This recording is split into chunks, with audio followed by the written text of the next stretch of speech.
For more on this, I can speak now to international affairs commentator Daniel Shaw, who joins me on the line. Good to speak to you, Daniel.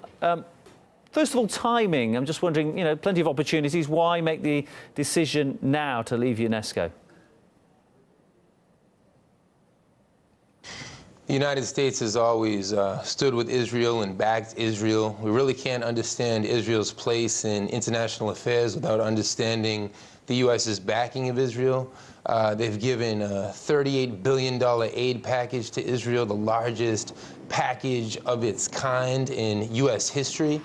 So the timing is just another sign of the pettiness of the rampant anti-Palestinian feelings. They don't even want to admit that Palestine is a state and a people who deserve their own homeland like every people. The US still needs to pay $550 million in debt to UNESCO. Is Donald Trump saving money for the wall, or is he using this as leverage to sort of reorganize UNESCO? Well, I highly doubt that they'll, pay this money to the UN. And there's really such a dire need here at home, across the United States, for employment opportunities in the inner cities. There's a heroin crisis that's out of control for educational opportunities. But we see that Trump's priority is nuclear warfare. He's announced that he wants to increase the U.S.'s nuclear arsenal by 10. So there's always money for war, but to quote Tupac, there's never money for the poor.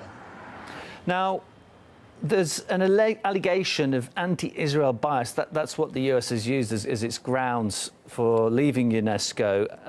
Do you think there's any basis to that? There's absolutely no basis. It's an incredible distortion of who the aggressor is and who the victim is. After the horrific Holocaust robbed us of so many lives, so many people and leaders swore there could never be another Holocaust. But what we've seen in Palestine for the past 100 years, murder, displacement, a systematic campaign of ethnic cleansing and genocide. And that's not hyperbole, that's not exaggeration. I really want to urge an international audience and a U.S. audience to look deeper into what has happened to the Palestinian people. It's inexplicable. There's no justification. Palestine, like all people, deserves its own flag and its own homeland. What there is in Washington and across this country is an anti-Palestinian bias, not an anti-Israeli bias.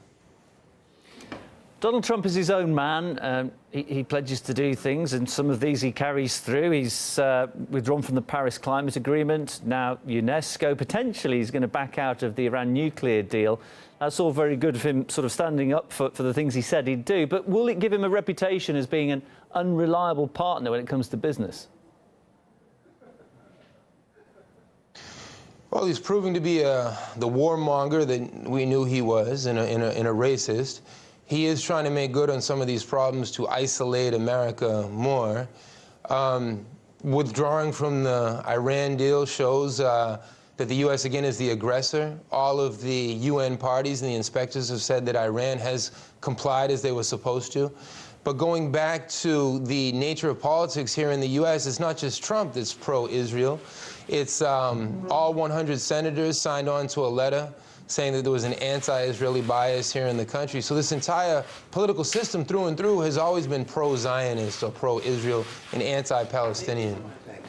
Daniel, appreciate you coming on, giving us your thoughts. International affairs commentator Daniel Shaw, my guest.